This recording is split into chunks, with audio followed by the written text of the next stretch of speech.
My mother is the one who's sick. She's manipulating all of you. She's had mental illness for years." My daughter screamed in court. I sat there silently, looking frail and confused, exactly what they expected from a grieving 67-year-old widow. Her lawyer smirked. Her husband whispered, "This will be easy." Then the judge asked one simple question. "Counselor, have you researched who Mrs. Henderson actually is?" The lawyer froze. My daughter's face went pale. What happened next destroyed their lives forever. Thank you for staying with me. It means more than you know. Before the story unfolds, comment below where you're watching from. I read every single one. And just so you know, parts of this story have been adapted for storytelling and educational value. Names and situations may feel familiar, but that's by chance. The message is what truly matters. Thomas died on a Tuesday in early November. The funeral was 4 days later. I stood at the front of the chapel and watched people file past his casket.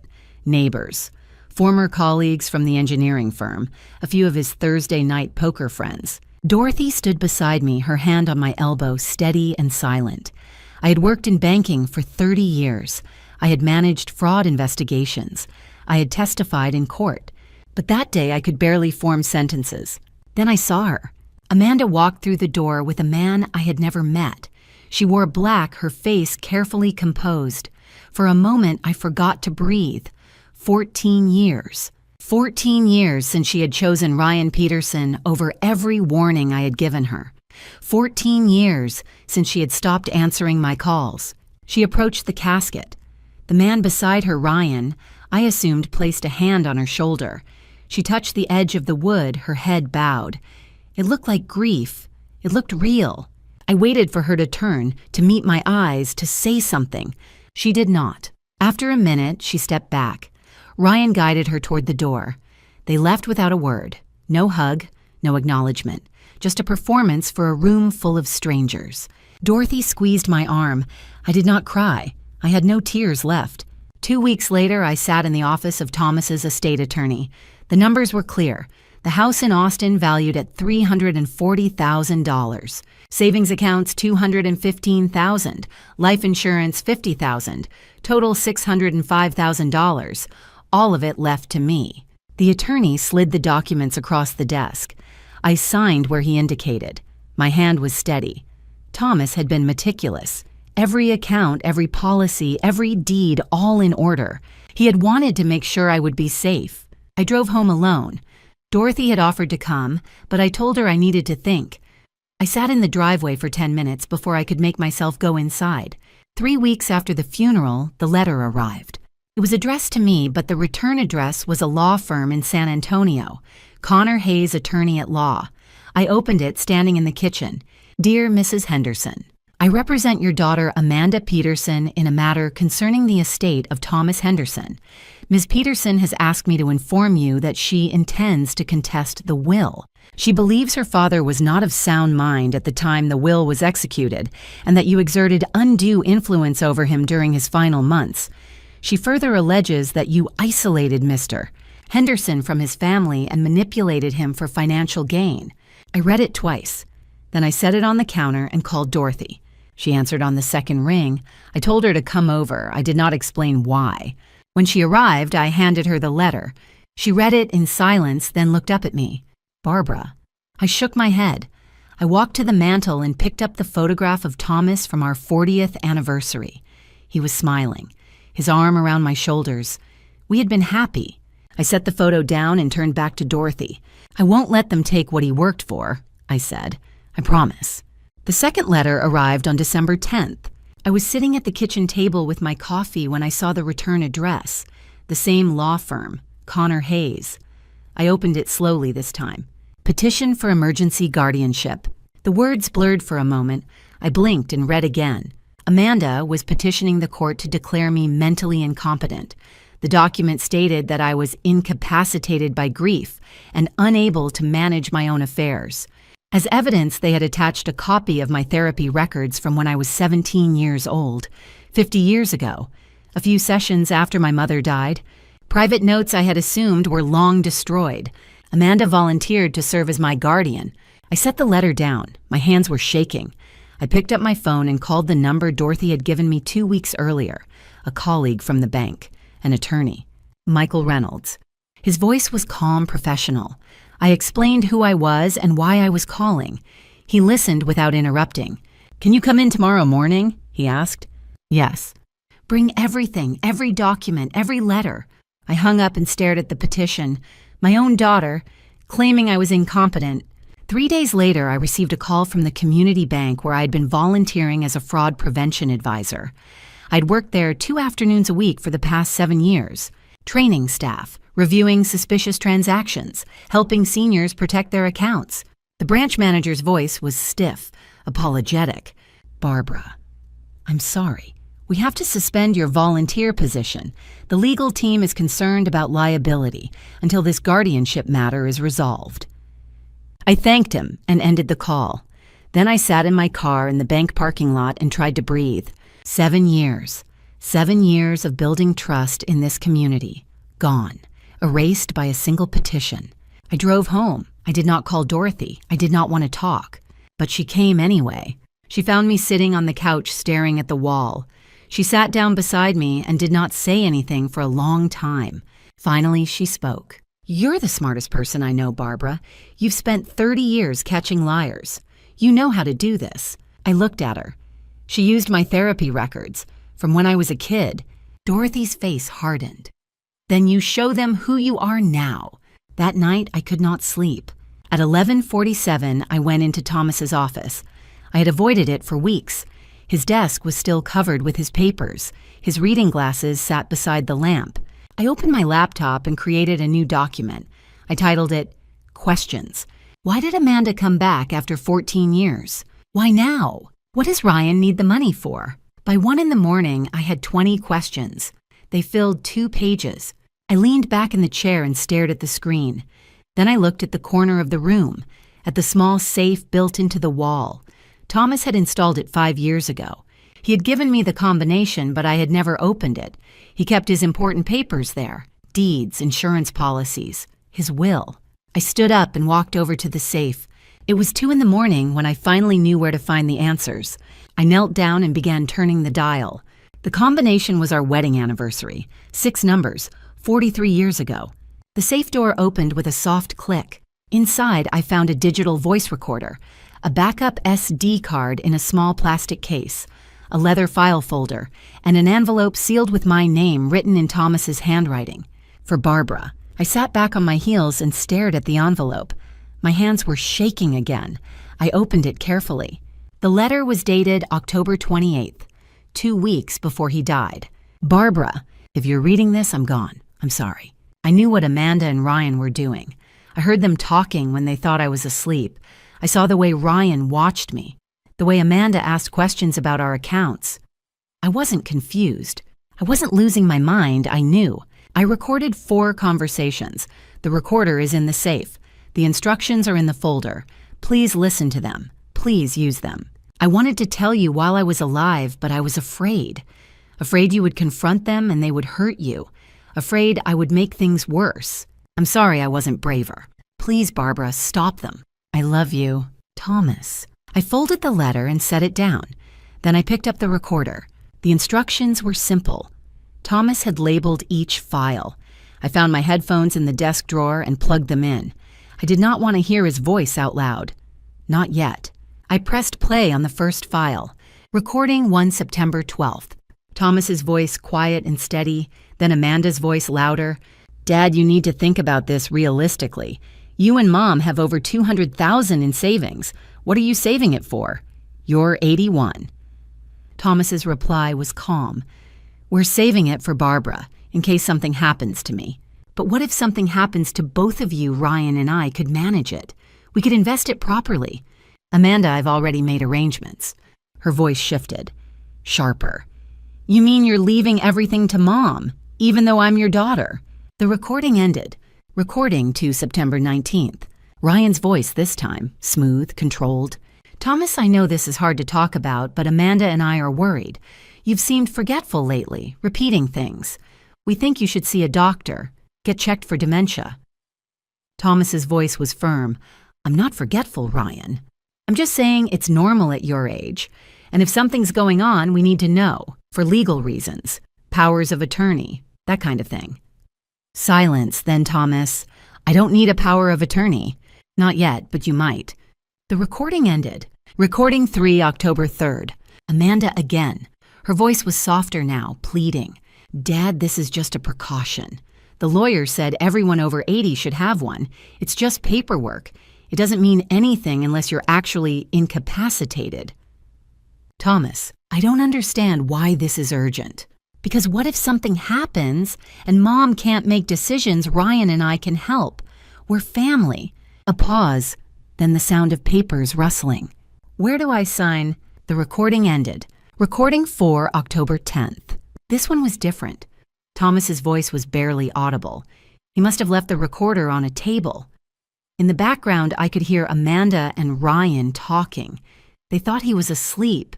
Ryan, she's gonna fight this. Amanda, she won't. She's grieving. She'll be too tired. Ryan, you don't know that. Amanda, I do. Trust me, she's weak right now. Ryan's voice dropped lower, colder. I've done this before. Old widows never fight back. Amanda laughed, quiet, bitter. Then we'll be fine. Silence. Then Thomas's voice so quiet I almost missed it. Barbara, please, stop him. The recording ended. I pulled the headphones off. My face was wet. I had not realized I was crying. I looked down at the recorder in my hands. Evidence. I opened my laptop and pulled up a search engine. My fingers moved automatically. Ryan Peterson background check. The clock on the wall read 4:47.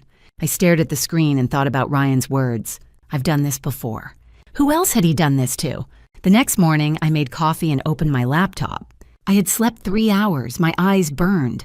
But I had a question that would not let me rest. Who else had Ryan done this to? I started with public records, marriage licenses, divorce filings, property transfers. I had spent 30 years at a bank. I knew how to follow paper trails. It took me 4 days of searching. On day 1, I found the marriage license. Ryan Peterson and Sarah Hoffman married in San Antonio, June 2004. Divorced March 2008. 4 years. On day 2, I found the obituary. Linda Hoffman. Died November 2007. Age 71. Survived by her daughter, Sarah. I pulled Linda's estate records. It took hours and 3 phone calls to county offices. The estate had been valued at approximately $180,000. House savings, a small investment account. The distribution records were sealed. Sarah divorced Ryan 4 months after her mother died. On day 3, I started searching for Sarah Hoffman. I cross-referenced databases, checked professional networks, looked for anyone who matched the timeline. By day 4, I found her, Sarah Coleman. She had remarried, medical billing specialist in Houston. The dates matched. I wrote down her phone number, then I stared at it for 20 minutes. Finally, I called. She answered on the 3rd ring. This is Sarah. Sarah Coleman. My name is Barbara Henderson. I don't know if you remember, but my daughter Amanda married Ryan Peterson 14 years ago. You were married to him before that. Silence. Then, oh my God. Her voice cracked. I heard her sit down. He did it again, didn't he? Yes. I told her everything. About Thomas, about Amanda's petition, about the recordings. When I finished, she said quietly, I tried to warn her. What? I sent her an email before the wedding in 2010. I told her what Ryan did to my mother. I told her he was dangerous. My chest tightened. What did she say? She never replied. She blocked me. A week later, Ryan called me. He said Amanda thought I was a crazy ex-wife trying to ruin their relationship. He told me to stay away. I closed my eyes. I have documents, Sarah said. I kept everything. Bank statements, my mother's will, the emails. I didn't know what else to do with them. Can I see them? Yes, tomorrow. There's a coffee shop on Westheimer in Houston. I'll text you the address. The drive took 3 hours. Sarah was already there when I arrived, sitting at a corner table with a cardboard box in front of her. She was 45, maybe. Dark hair pulled back. Tired eyes. She stood when she saw me. We shook hands. I wasn't sure you'd come, she said. I wasn't sure you'd talk to me. She pushed the box toward me. It's all in here. 16 years. I kept thinking maybe someone would need it someday. I opened it. bank statements, withdrawal slips, copies of checks, a printed copy of the email she had sent to Amanda. "Why did you keep all this?" I asked. She looked down at her hands. "Because no one believed me. The police said it was a family dispute. The lawyer said my mother signed everything willingly. Ryan walked away clean. And I thought someday someone will need to know the truth." I reached across the table and touched her hand. "Thank you."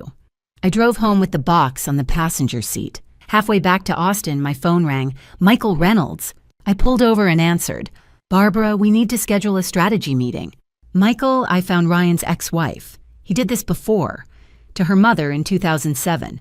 "We have a pattern." Silence. Then, "You found her." "How?" "Public records. Cross-references. I'm a bank manager, Michael. I know how to read financial predators." He let out a breath. "Can she testify?" "Yes." I looked at the box beside me, and I'm just getting started. The morning after I returned from Houston, I sat at my kitchen table with Sarah's box. 16 years of documents, bank statements, property deeds, power of attorney paperwork, Linda Hoffman's signature shaky toward the end. I spread them across the table and began to read. Day 1 and 2, the pattern emerges. Linda's bank statements showed withdrawals. Small at first, $2,000 here, $3,000 there. Always with notations. Real estate investment. Property development fees. Consulting costs. By the time Linda died in November 2007, nearly $180,000 was gone. I cross-referenced the dates. Every withdrawal happened within a week of a document Ryan had helped Linda sign. Dorothy came by with lunch on the second day. She found me surrounded by papers, laptop, open 3 legal pads filled with notes. "Have you slept?" she asked. "Not much." I showed her the statements. "This is what Ryan did to Sarah's mother. Now I need to find out what else he's been doing." Day 3 through 8, the investigation. I started with public records. Peterson Properties Development, LLC, registered in Texas 2018, still active. The company claimed to develop residential properties. Their marketing materials promised 15 to 20% annual returns. I found 2 addresses listed as completed projects. One had been foreclosed in 2020. The other was never built, just an empty lot with an old "coming soon" sign. But the company was still accepting investments. That's when I knew. This wasn't just theft. It was a Ponzi scheme. I found investor forums, complaints dating back to 2018, posts from people who'd stopped receiving returns, posts asking if anyone else had trouble reaching Ryan Peterson. I started compiling names. The list grew longer than I'd imagined. Pages and pages of people, retirees, veterans, families who trusted Ryan with their savings. Each story was heartbreaking. Each loss was devastating. I created a spreadsheet. Each row was a life destroyed. Each column was a promise broken. When I finished, I sat back and stared at the screen. The scope of what Ryan had built was staggering. The numbers made my stomach turn. This was systematic, industrial-scale fraud. This was the iceberg Thomas had sensed, and we'd only been seeing the tip. Day 5, finding Frank. One name kept appearing in the forums, Frank Rodriguez. He'd posted dozens of times, warning others sharing his story. I found his phone number through a veterans registry. He answered on the second ring. "Hello, Mr. Rodriguez. My name is Barbara Henderson. I'm investigating Ryan Peterson." A long pause. "Who are you with FBISEC?" "Neither. I'm his mother-in-law, and I'm building a case to stop him." Another pause, then, "How can I help?" Frank was 73, Korean War veteran. He'd invested $85,000 his entire retirement into Peterson Properties in 2019. He showed me pictures of houses, Frank said, voice tired. Beautiful homes. Said they'd be worth double in 5 years. For 2 years, I got checks. 15% returns like clockwork. Then the checks stopped. When I called, he said there were temporary cash flow issues. That was 8 months ago. "Have you contacted authorities?" I tried. Police said it's a civil matter. SEC said they'd investigate, but I haven't heard anything. I'm 73 years old, Mrs. Henderson. I work nights at a grocery store now just to pay rent. My hands tightened on the phone. Mr. Rodriguez, would you be willing to testify if this goes to court? Yes, God, yes, please stop him. Over the next 3 days, I contacted 12 more victims. Each conversation was harder than the last. A retired teacher who'd lost her house, a widower who'd invested his wife's life insurance, a couple who'd mortgaged their home to invest more after seeing their initial returns. I documented everything: names, amounts, dates, timelines. By December 24th, Christmas Eve, I had a case file that would make any prosecutor's eyes light up. Dorothy found me that evening still at the kitchen table. Barbara, it's Christmas Eve. I looked up. Dorothy Ryan has destroyed dozens of families.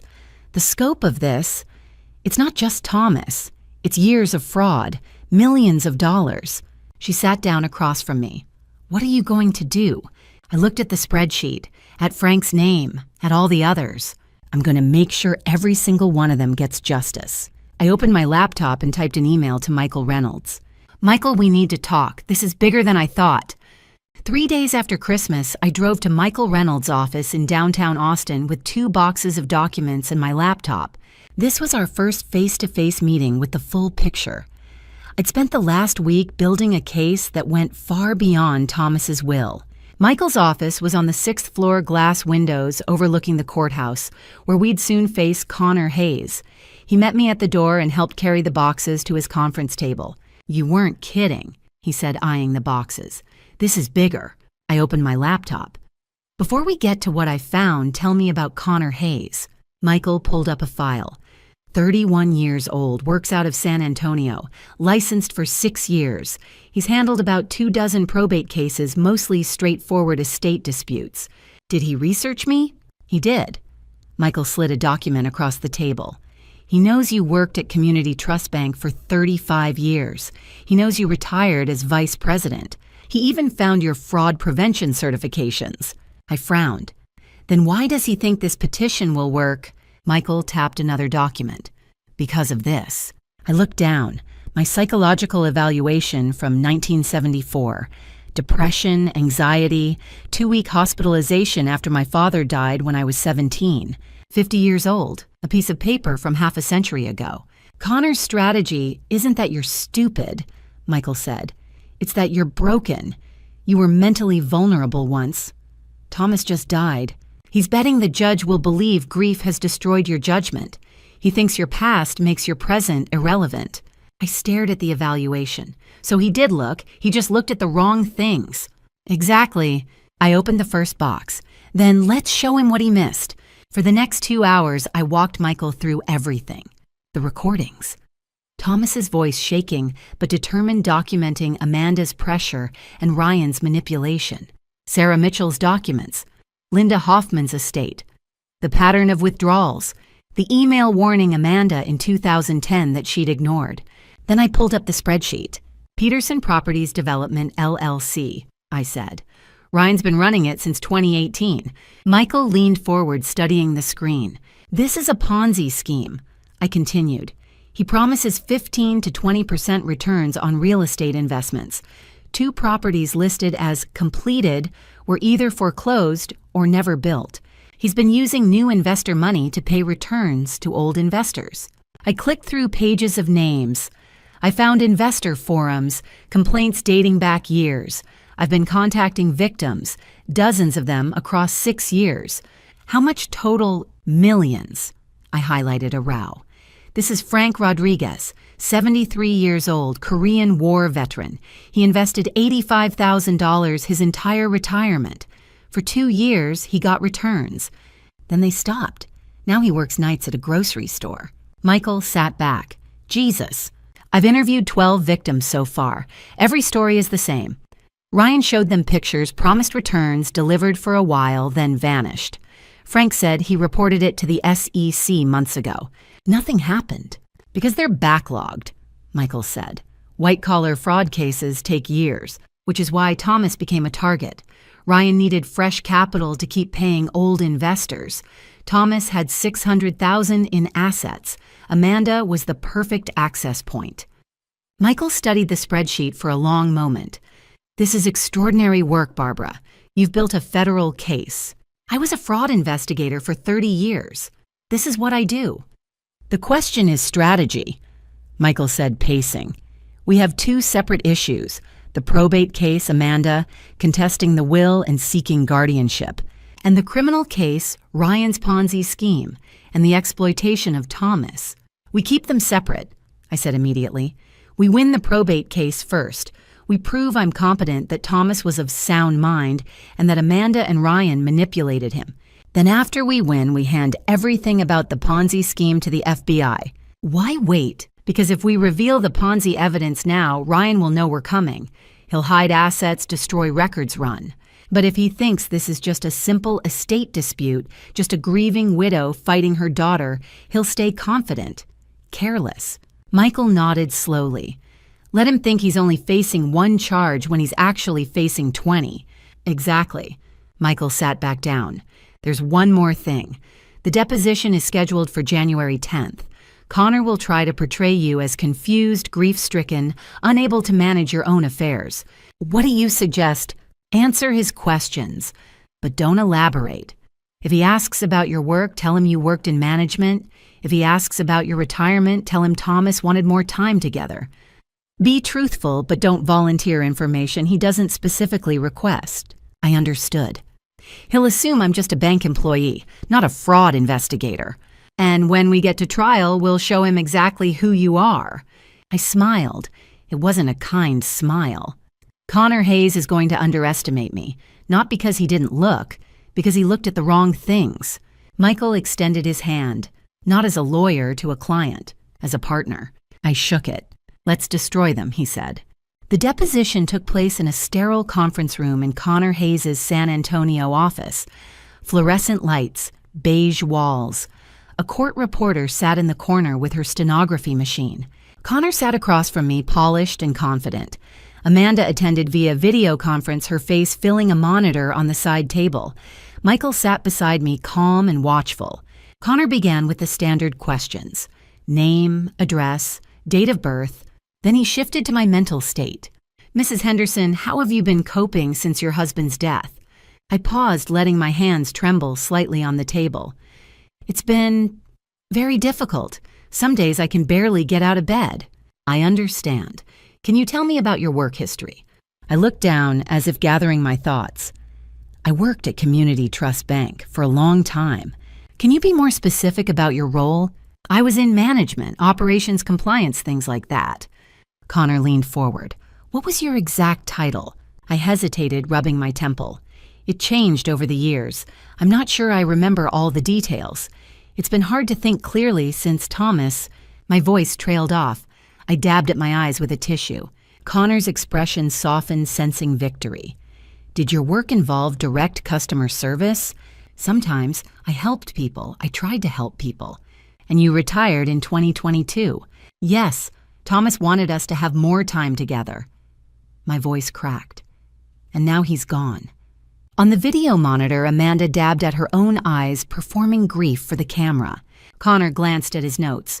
Mrs. Henderson, do you feel capable of managing your late husband's estate? It's substantial, over $600,000. I looked at Michael as if seeking guidance. He gave me a small nod. I don't know. The numbers are so big. Thomas always handled the finances. Connor exchanged a satisfied glance with someone off camera. Thank you, Mrs. Henderson. I think we have everything we need. The deposition ended. The court reporter packed up her equipment. Connor stood already drafting his next motion in his mind. As soon as the door closed behind him, I straightened in my chair. The trembling hands stilled. The tears dried. My voice returned to its normal, clear tone. Michael closed his laptop. That was quite a performance. I didn't lie, I said firmly. Every word I said was true. You just didn't elaborate. He didn't ask the right questions. I worked in management, that's accurate. I helped people, also accurate. He assumed I was a teller or a loan officer. That's his failure, not mine. Michael smiled. It's still risky. If the judge thinks you were deliberately misleading. I wasn't. I was a grieving widow struggling to remember details, which, frankly, isn't far from the truth. Grief doesn't make you incompetent. It just makes you tired. Michael packed his briefcase.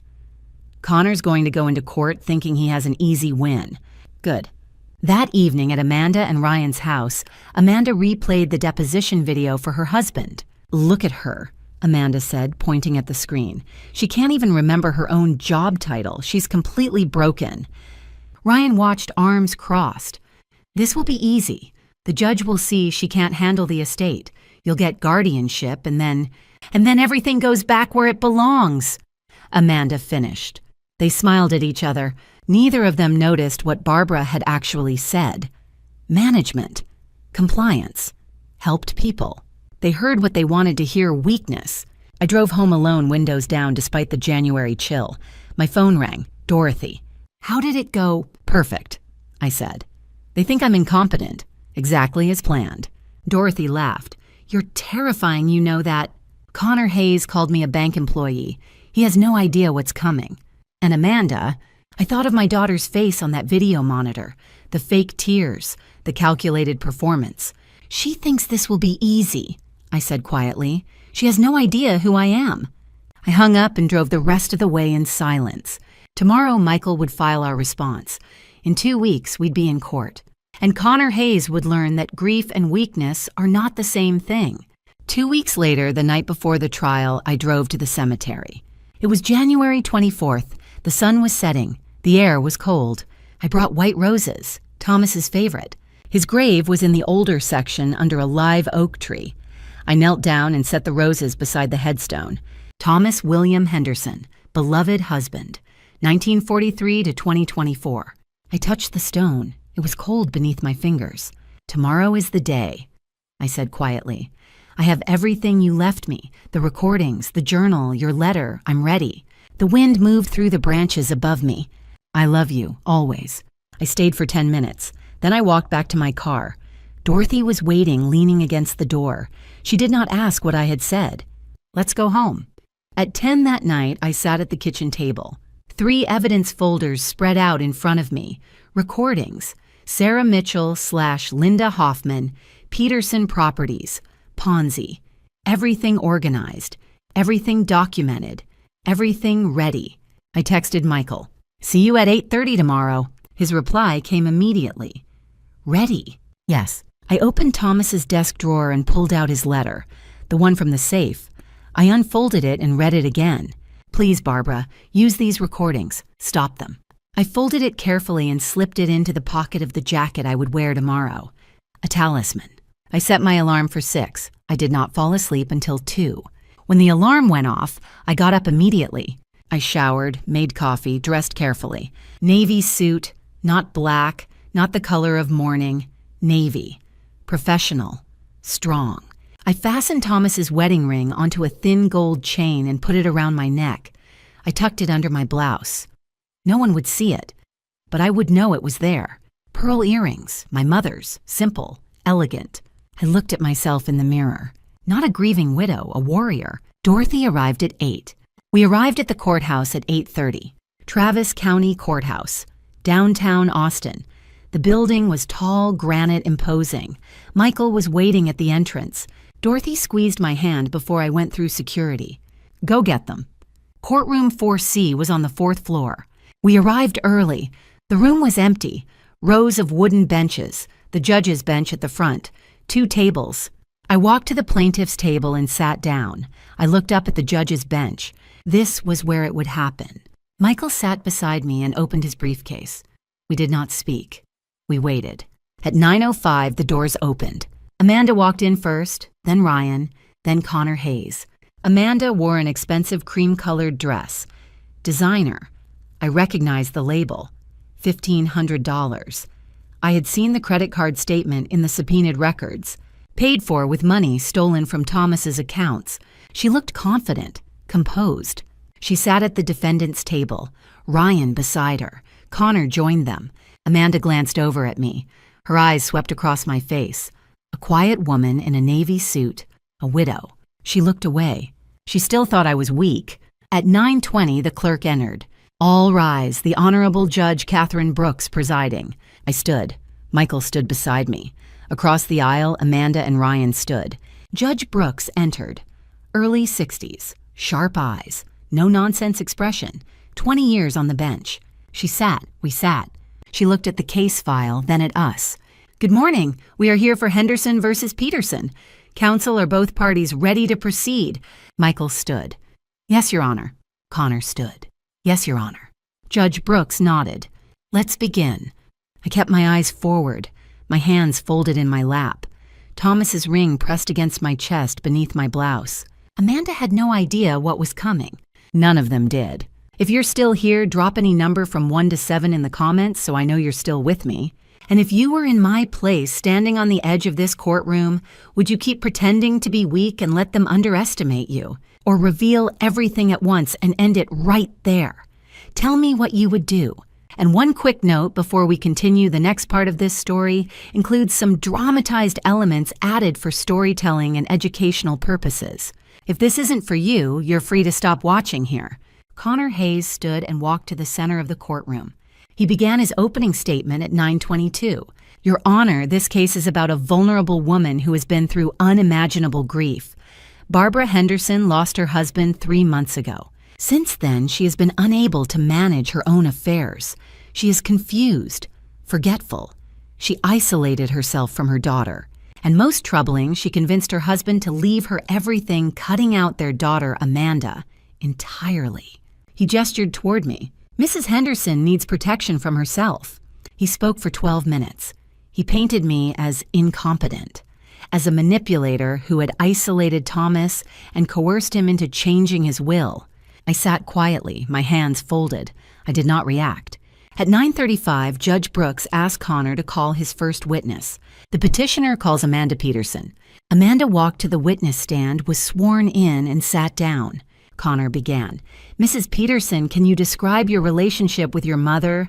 Amanda's voice was soft. "We were estranged for years. But when my father got sick, I tried to reconnect. I wanted to be there for both of them." "How did your mother respond?" "She pushed me away. Every time I called, she said it wasn't a good time. Every time I tried to visit, she made excuses." I watched her. She looked like a daughter who cared. She was lying. "Did you notice changes in your father before he died?" "Yes, he seemed confused, forgetful. My mother was making all his decisions. She wouldn't let me talk to him alone." Another lie. "And his will?" Amanda's voice wavered, practiced emotion.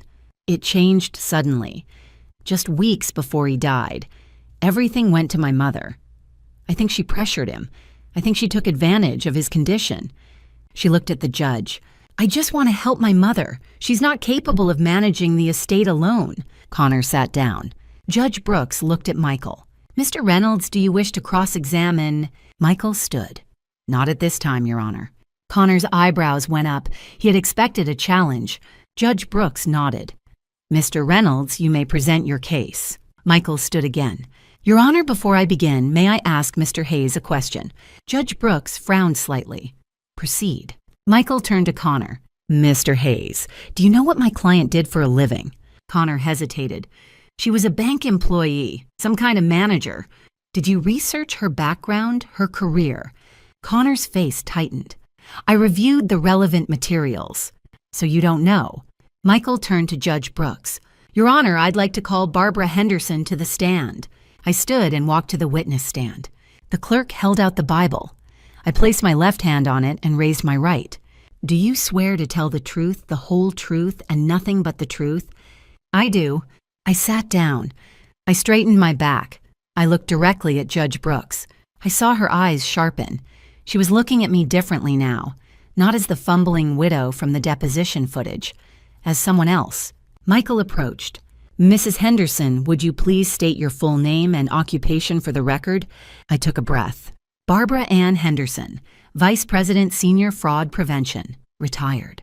The courtroom was silent. Judge Brooks leaned forward. Connor's pen stopped moving. Amanda's face went pale. I kept my eyes on the judge. "I worked in banking for 30 years, Your Honor. I specialized in financial crimes, elder exploitation, fraud investigations.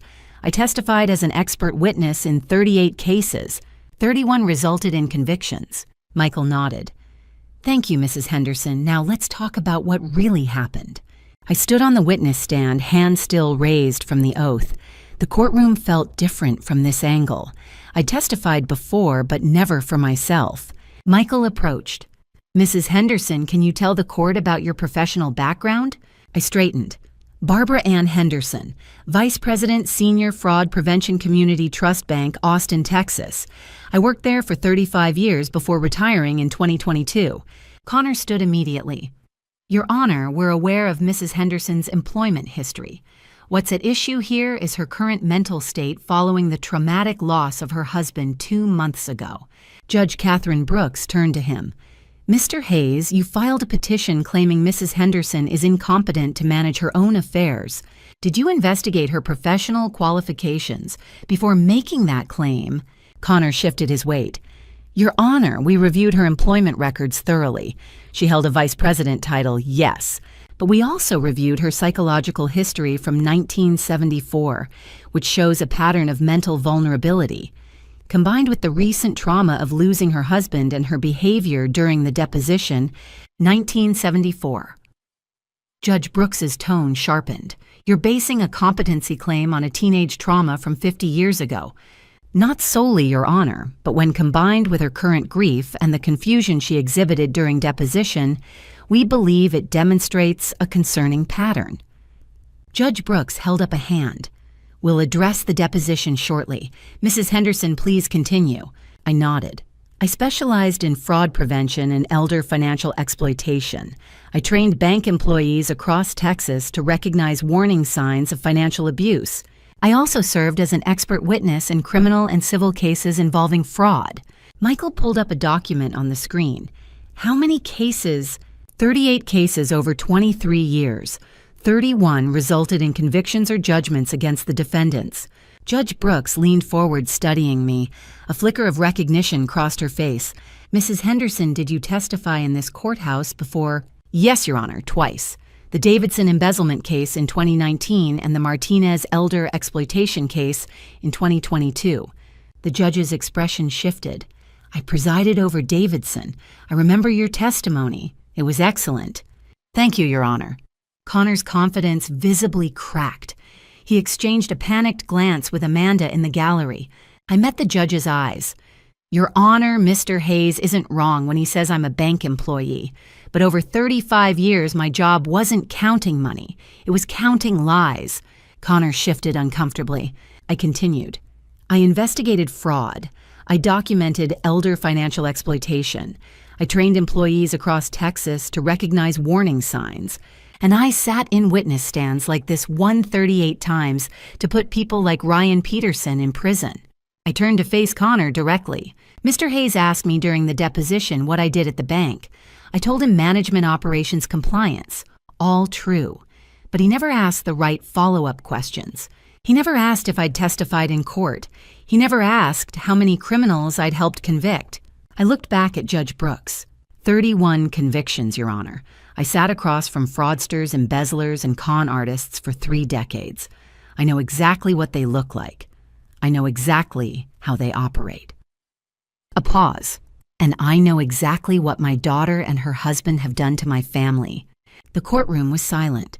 Connor looked down at his notes, face flushed. Judge Brooks leaned back. Mrs. Henderson, during your deposition, you appeared hesitant, unsure. Can you explain why? Because I was being watched by 2 people who wanted me declared incompetent, Your Honor. They were looking for any sign of weakness. So I gave them what they expected a grieving widow struggling to remember details. But you weren't actually confused. No, Your Honor, I was strategic. Mr. Hayes asked vague questions. I gave vague answers. He assumed I meant something I didn't say. That's not my fault. Judge Brooks turned to Connor. Mr. Hayes, did you ask Mrs. Henderson if she was an expert witness? No, Your Honor. Did you ask about her specific professional qualifications? I asked about her employment. Yes or no? A long pause. No. The judge removed her glasses. Then Mrs. Henderson had no obligation to volunteer information you didn't request. Answering carefully under oath while being questioned by opposing counsel is not incompetence, Mr. Hayes. It's intelligence. She looked at me with something close to approval. Michael returned to his position. Mrs. Henderson, are you ready to walk the court through what you discovered when you reviewed your late husband's financial records? Yes. Michael approached with a folder.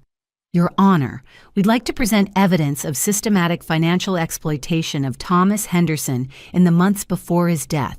Connor shot to his feet. Objection! But Judge Brooks was already nodding. Overruled. Proceed. Michael placed bank statements on the screen. Connor's face went pale. Michael placed a stack of bank statements on the screen. Thomas's savings account. Community Trust Bank. Mrs. Henderson, can you walk us through what you found? I took a breath. 8 withdrawals over 12 months. November 2023 through October 2024. Total of $62,400. The numbers appeared on the screen, highlighted in yellow. November 15th, 2023, $8,400. December 18th, 2023, $7,200. January 22nd, 2024, $9,100. March 5th, 2024, $6,800. May 10th, 2024, $8,200. July 3rd, 2024, $7,500. August 19th, 2024, $6,700. October 3rd, 2024, $8,500. These withdrawals were authorized how? Michael asked. Each one was made in person at a branch location. The withdrawal slips show Thomas's signature and Amanda Peterson listed as the recipient. Michael pulled up another document. And you kept a record of visitors to your home. Yes, Thomas and I maintained a household log. It was a habit from my banking career documenting who came to the house, when, and why. The visitor log appeared on screen. November 12th, 2023. Amanda visited weekend, December 16th, 2023. Amanda visited Sunday, January 20th, 2024. Amanda visited Saturday, March 2nd, 2024. Amanda visited weekend, May 8th, 2024. Amanda visited July 1st, 2024. Amanda visited holiday weekend, August 17th, 2024. Amanda visited October 1st, 2024. Amanda visited. Michael placed the two documents side by side. What pattern did you notice? Every withdrawal happened within 3 days of Amanda's visit. The courtroom was silent. Connor stood. Your Honor, correlation isn't causation. Judge Brooks raised a hand. Mr. Hayes, that's not coincidence. That's a pattern. Michael continued. Mrs. Henderson, did Thomas authorize these withdrawals? Not knowingly. In his journal, which we'll present shortly, he wrote that he didn't remember approving them. He suspected they were happening, but by the time he realized the scope, he was too ashamed to confront Amanda directly. So how did Amanda gain access to Thomas's accounts? Michael pulled up another document. Your Honor, I'd like to present a power of attorney document dated October 3rd, 2024. It grants Amanda Peterson full authority over Thomas Henderson's financial affairs. The document appeared on screen. Thomas's signature at the bottom, a notary stamp in the corner. This document was notarized by Gerald Patterson, Michael said. Mrs. Henderson, did you investigate Mr. Patterson? Yes. Gerald Patterson was a notary public in Travis County. His commission number is listed on the stamp. Mr. Patterson retired in August 2019.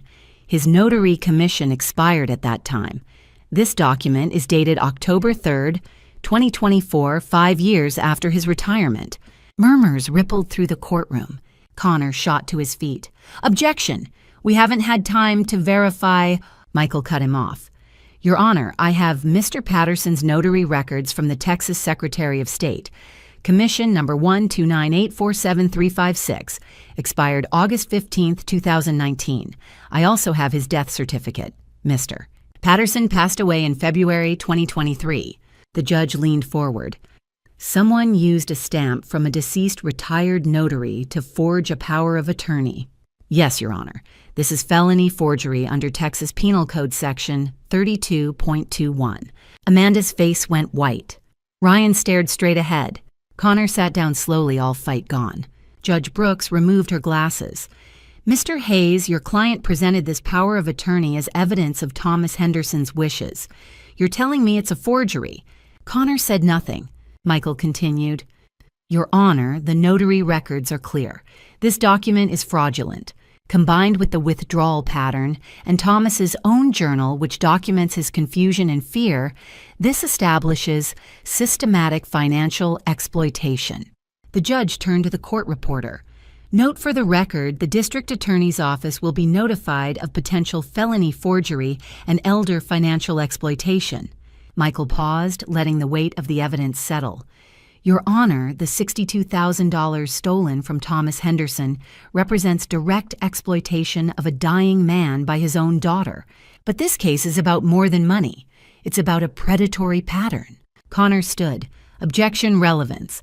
This case is about the Henderson estate, which was targeted, Michael interrupted, because Ryan Peterson has been operating a systematic fraud scheme for years. We're not asking this court to rule on those broader crimes. We're asking this court to recognize that Thomas Henderson was not a random victim.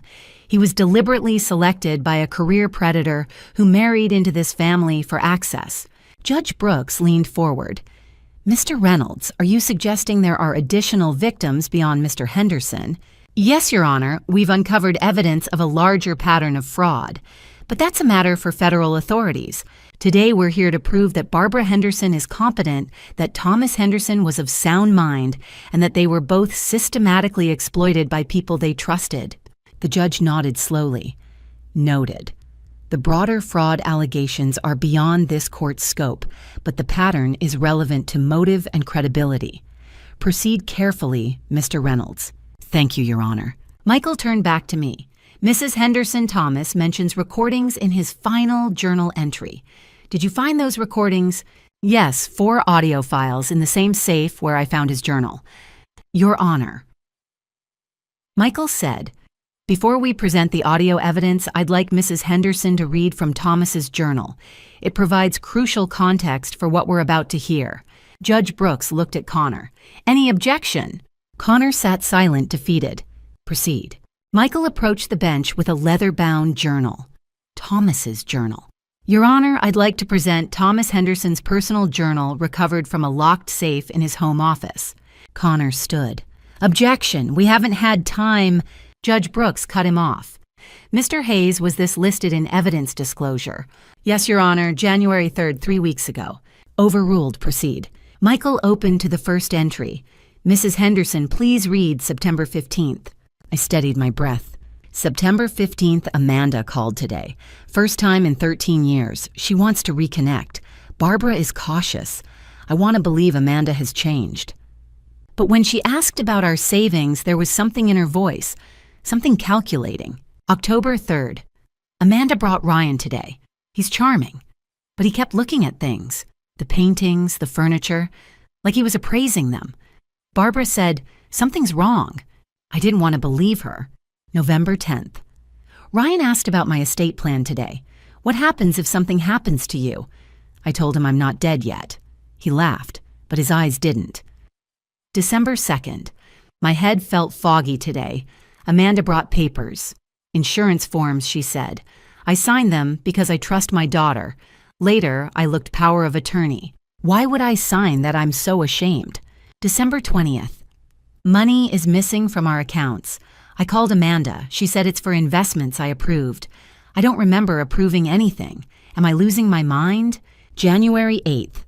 I'm not losing my mind. 8 withdrawals. Every one within 3 days of Amanda's visits. They're stealing from me. My own daughter. I can't tell Barbara, it would destroy her. But I'm recording our conversations. If something happens, Barbara will need proof. My voice shook. Michael turned to the last page. February 14th. February 14th. Barbara, if you're reading this, I'm gone. I'm sorry I wasn't strong enough to stop them while I was alive. I was ashamed I'd been fooled by my own daughter. But I documented everything. The recordings are in the safe. Use them. Stop them. You are the strongest person I know. I love you, Barbara. Always. Thomas. Tears ran down my face. Amanda pressed her hands to her face, sobbing. When did you read this? Michael asked. December 10th, 3 weeks after Thomas died. I cried for hours. Then I got angry. Thomas's shame wouldn't be meaningless. He mentions recordings. Yes, 4 recordings in the same safe. Michael turned to the judge. Your Honor, I'd like to present those recordings now. Connor stood. Objection. We haven't reviewed audio evidence. Mr. Hayes. Michael said the recordings were disclosed January 3rd as Exhibits 9 through 12, 3 weeks ago. Judge Brooks's expression hardened. Did you receive the files? Yes, but we prioritized. Did you listen to them? Pause. No, Your Honor. That was your mistake. Properly disclosed. Overruled. Connor sat heavily. Amanda looked at him panicked. Michael connected the recorder to the speakers. Your Honor, I've compiled the key sections into 3 minutes. Judge Brooks nodded. Proceed. Michael looked at me. Are you prepared? I gripped the stand. Yes. The speakers activated. I closed my eyes, and Thomas spoke. Thomas's voice filled the courtroom, clear, determined. Recording 1. Amanda insistent. Dad, we need $20,000. You have plenty. Mom won't even notice. Thomas, that's our retirement. Please, Dad, I'm begging you. Recording 2. Ryan smooth. Thomas, you forgot our conversation last week.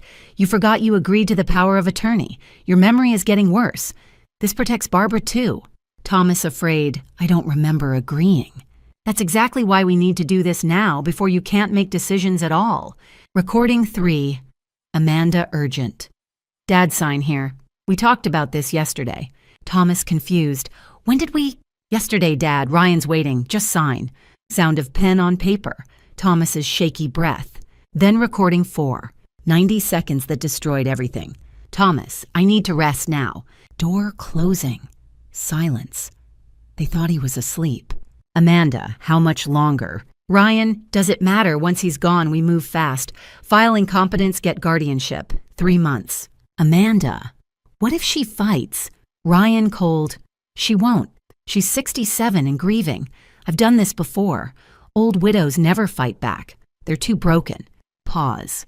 Amanda, what about the investors? If someone connects, Ryan, they won't. And if they do, we'll have liquidated and moved on. Silence. Thomas's voice heartbroken.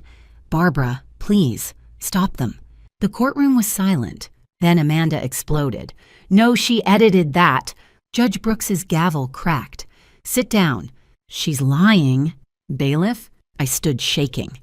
Sarah Coleman warned you in 2010. You called her crazy and blocked her. Amanda went white. Miss Peterson, one more word and you're in contempt. Amanda collapsed into her seat. Connor stood slowly. Mr. Hayes, any response? No, Your Honor. The defense has no questions. He sat hands shaking. When Michael called Sarah Coleman, Connor didn't object. Miss Coleman, how do you know Ryan Peterson? I was married to him, 2004 to 2008. Tell us about your mother. Linda Hoffman. She died November 2007, age 71. Estate worth $180,000. Ryan handled paperwork. By the time she died, most was gone. Did you warn anyone? Yes, 2010.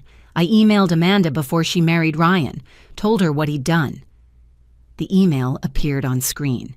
She blocked me, called me a bitter ex-wife, said she'd get a restraining order. Sarah looked at Amanda. I tried to save you. You chose not to listen. During recess, Connor spoke to Amanda in the hallway. You lied about everything. Please. I'm filing withdrawal tomorrow morning. Until then, I stay, but I'm protecting my license, not you. He walked away.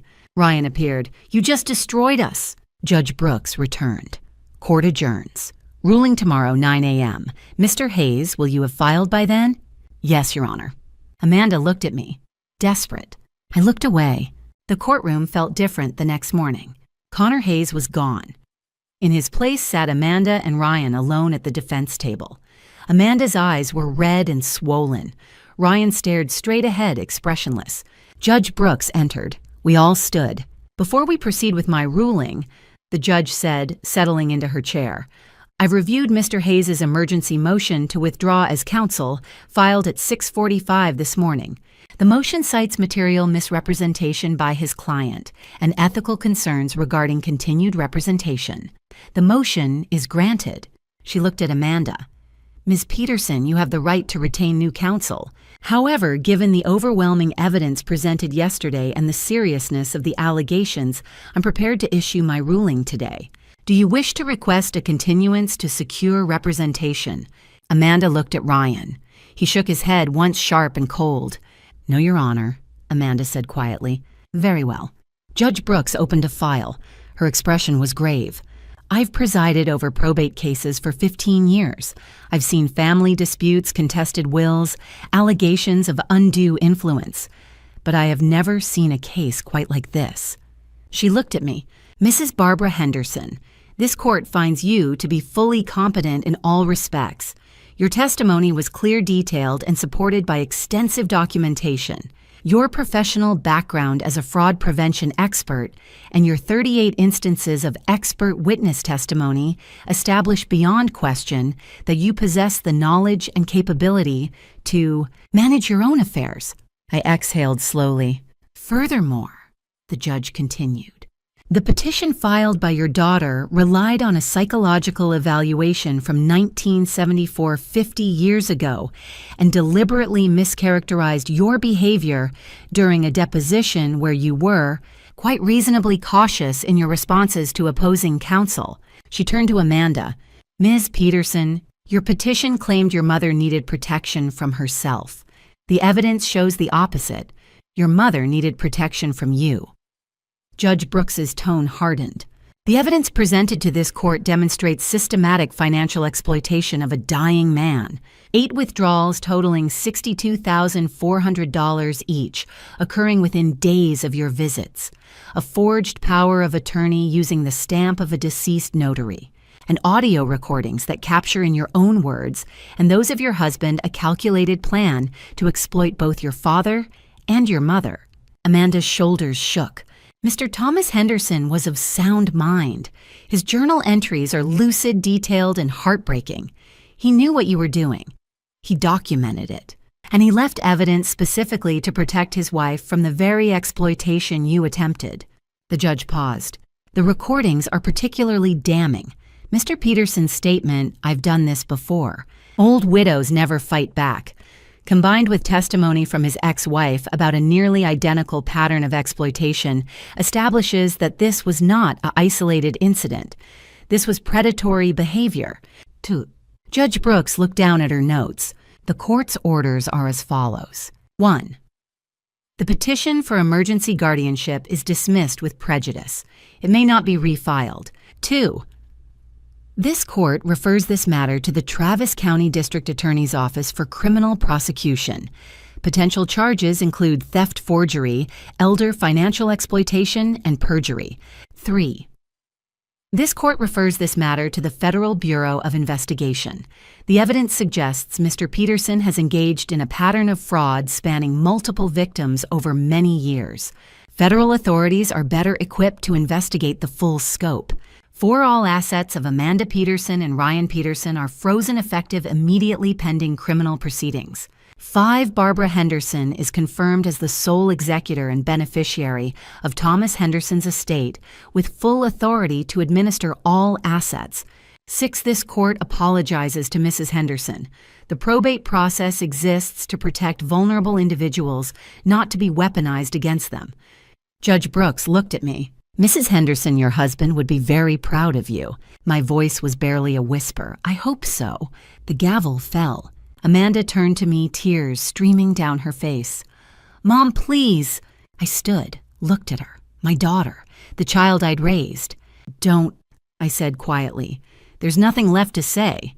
I walked past her, out of the row, toward the aisle. Behind me, I heard Amanda collapse into her chair, sobbing. Ryan's voice cold and furious.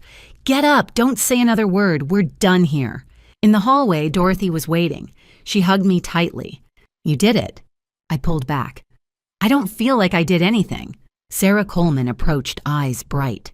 Mrs. Henderson, thank you for believing me, for finding the truth. Thank you for keeping those records for 16 years. Michael joined us. Barbara, the FB, I will want to meet with you, probably within the week. I nodded. I have everything ready. Outside, I leaned against the courthouse wall. The January sun was cold. Dorothy stood beside me. Are you okay? I don't know. I looked up at the building. I won, but it doesn't feel like winning. What does it feel like Like I lost my daughter and found out she was never who I thought she was. Dorothy squeezed my hand. What happens now? I thought of Frank Rodriguez, of the spreadsheet with dozens of names, of the families Ryan had destroyed. There will be a criminal trial, I said. Federal charges, this isn't over. For Thomas, for Sarah's mother, for Frank Rodriguez. I met Dorothy's eyes. For all of them. 3 days later, I sat in the FBI field office with my laptop and 3 boxes. Special Agent Rebecca Torres, 42, reviewed my spreadsheet. Walk me through this. Peterson Properties Development, LLC, registered 2018, promised 15 to 20% returns on real estate investments. 2 listed properties were foreclosed or never built. I clicked through pages. I contacted victims, interviewed 12 personally. How many total? 47. She exhaled. Total invested, $3.2 million. Over 6 years, yes, classic Ponzi. Early investors got returns from new money. Frank Rodriguez, 73, Korean War veteran, $85,000 invested. His entire retirement. He reported to SEC in June. They're backlogged. Torres made notes. This is extraordinary work. Wire fraud, mail fraud, securities violations, elder exploitation. Then finish it. Those families deserve justice. We'll have warrants in 2 to 3 weeks. February 18th, 6:47 a.m. FBI agents knocked. Ryan answered. Ryan Peterson, you're under arrest for wire fraud, mail fraud, securities, fraud, elder, financial exploitation. Handcuffs. Amanda appeared. Amanda Peterson, you're also under arrest. I want to call my mother. Your mother is a victim, ma'am. Separate vehicles, separate cells. Federal trial began February 19th. 3 weeks, 43 witnesses. Sarah testified about Linda. 12 Ponzi victims described promised security and delivered ruin. FBI accountants showed shell companies fake invoices, falsified returns. Classic Ponzi structure. Dorothy and I attended daily, front row. March 7th, I testified. Thomas knew he was dying. He knew what they were doing.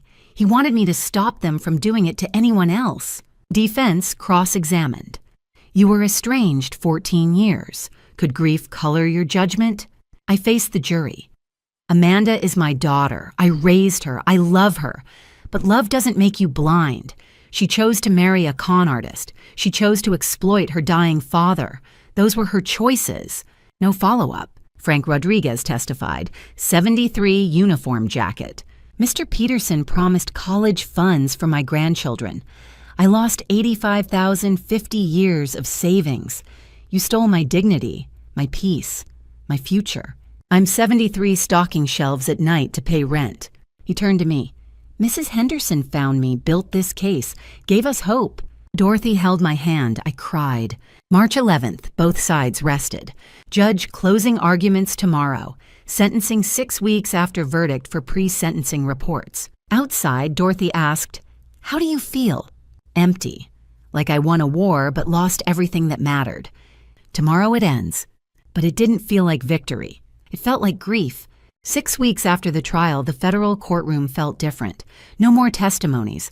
No more evidence. Just consequences. The judge, a different judge federal, not Catherine Brooks, read Ryan's sentence first. Her voice was clinical, devoid of emotion. Mr. Peterson, you are a predator. For 16 years, you have destroyed lives without remorse. 18 years in federal prison. Full restitution of $3.2 million plus $62,400 to the Henderson estate. Lifetime supervised release upon completion of your sentence. Permanent prohibition from working in financial services or real estate. Ryan stared straight ahead. No reaction. Then the judge turned to Amanda. Miss Peterson. The judge's tone hardened. You exploited your father when he was dying. You were warned about this man 14 years ago by Sarah Coleman. You ignored that warning. You chose greed over family. 8 years in federal prison. Full restitution jointly with Mr. Peterson. 10 years supervised release. Amanda broke. She sobbed into her hands, shoulders shaking. The bailiff approached. Amanda looked back at me one last time, desperate pleading. I looked away. They let her out. The door closed. I felt nothing, no victory, just emptiness. April 2025. Amanda's letter arrived in a thin blue envelope. I left it on the kitchen counter for 3 days. Mom, I'm sorry. I know what I did was unforgivable, but I'm still your daughter. Please don't abandon me. I read it twice, then I wrote back. 1 page. Amanda, I forgive you, but I cannot forget. I hope you become someone your father could have been proud of. I will not write again. I mailed it the same day, July 2025. I returned to volunteer work at the bank. Richard, the coordinator, met me in the lobby. Barbara, I owe you an apology. We should have stood by you. I nodded. Let's move forward. They asked me to teach fraud prevention workshops. Within 2 weeks, I helped 2 families recognize and stop exploitation attempts targeting their elderly parents. Thomas would have smiled. October 2025. The estate was finally settled. I established the Thomas Henderson Memorial Scholarship Fund, $50,000 for engineering students who had overcome hardship. The first recipient was a young woman from foster care who wanted to build bridges. She shook my hand at the ceremony. Thank you for believing in people like me. I thought of Thomas. My husband would have loved to meet you. March 26, 2026. 1 year after the sentencing, I stood at Thomas's grave with white roses. Dorothy waited by the car, giving me space. It's over, I whispered, kneeling. Ryan got 18 years. Amanda got 8. The wind moved through the oak tree above his headstone. The 47 families. The court appointed a receiver to liquidate Ryan's assets. It's going to take years, maybe 5, but it started. Frank Rodriguez called me last week. He got his first distribution, 15%, about $12,000. It's not the $85,000 he lost, but he said it meant he could stop working nights at the grocery store. I touched the engraved letters of Thomas's name. I did what you asked. I stopped them, and I'm going to be okay too. For the first time since November 2024, I felt something close to peace. That evening, Dorothy and I sat at her kitchen table with coffee. She'd made banana bread, Thomas's favorite. You saved 47 families, she said. You brought down a Ponzi scheme.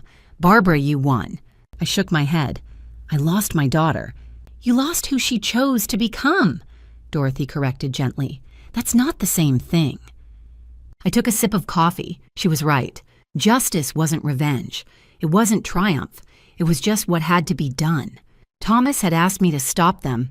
I had. And in doing so, I'd saved people I'd never met. Families who wouldn't lose their homes. Veterans who could keep their dignity. Widows who wouldn't be exploited. I'd lost Amanda. But I'd gained something too, a reminder that even at 67, even grieving, even when they tried to call me incompetent, I was still strong. More coffee? Dorothy asked. I smiled. Yes, please. Outside, the sun was setting. Tomorrow I'd go back to the bank. I'd teach another workshop. I'd keep living. And that somehow felt like enough. Looking back at my family drama stories, I realized silence nearly destroyed everything Thomas and I built. Don't be like me. Don't wait until tragedy forces you to act. When someone shows you who they are, believe them the first time. Sarah tried to warn Amanda 14 years ago. I should have paid attention. Grandma stories like mine teach hard lessons. Love doesn't mean enabling destruction. I forgave Amanda, but I also set boundaries. That's not cruelty, that's wisdom earned through pain. These family drama stories aren't just about betrayal. They're about finding strength you didn't know you had at 67. God gives us discernment for a reason. I ignored red flags because I wanted to believe my daughter had changed. That cost Thomas his peace in his final months. My advice? Trust your instincts. Protect your legacy. Document everything. Grandma stories about survival matter because they show that even when family fails you, you don't have to fail yourself. The 47 families we saved. That's what matters now. Not revenge, not bitterness, just making sure other grandma stories and family drama stories don't end in ruin. Final note.